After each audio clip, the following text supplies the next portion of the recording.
Hi everyone, my name is David Gola and I'm a Senior Manager in the Risk Advisory Practice at Baker Tilly, and I'm here today to talk to you about cybersecurity incident and breach response.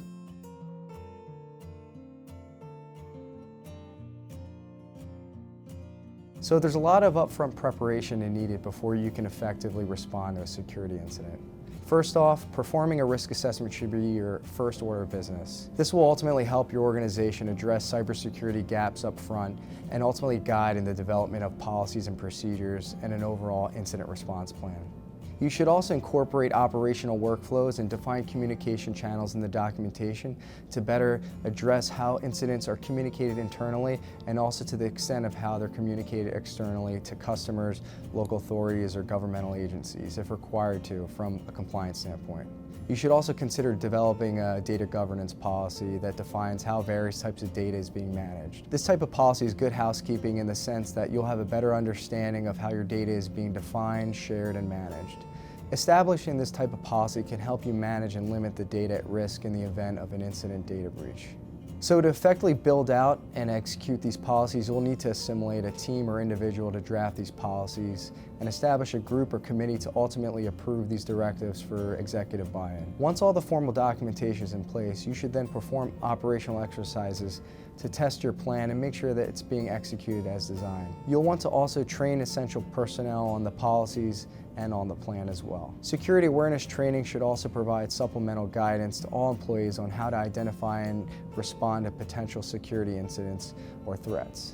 They need to know that it's okay to come forward to IT if you click on a malicious link or download an attachment rather than disregard it and praying that it'll go away.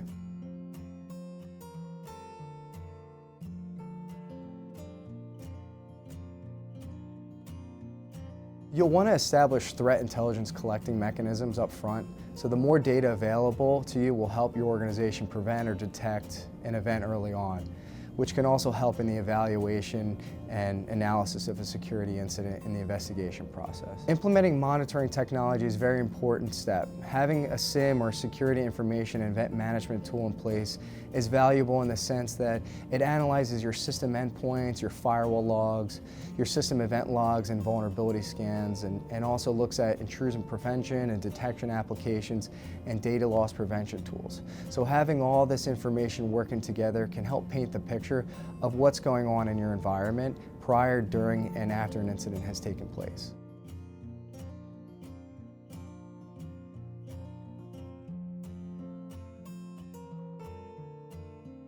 Documentation is critical for an effective response to an incident. It's ultimately up to management to determine what elements to include in the documentation, whether it be preliminary analysis, remediation steps, summary findings, management approvals, and even correspondence with the incident response team members and outside third parties. Also, maintaining documentation of other artifacts such as system event logs, executed commands will also help the incident response team build a timeline of events to provide additional evidence and analysis for the investigation. And depending on the incident type, you'll want to document steps taken to contain the threat, whether it be disabling certain functions, disconnecting or segmenting affected systems, or disabling breached user accounts. You also want to document the eradication and restoration steps taken, such as deleting malware, reformatting hard drives, updating security patches, and restoring backup data.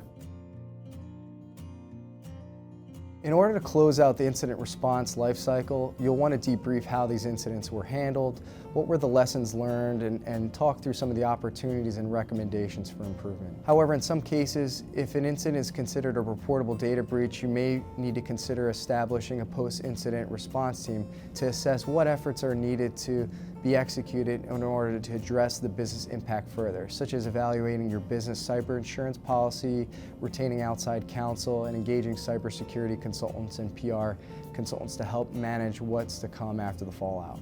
So if you have any questions, feel free to reach out to us. This is Baker Tilly, now for tomorrow.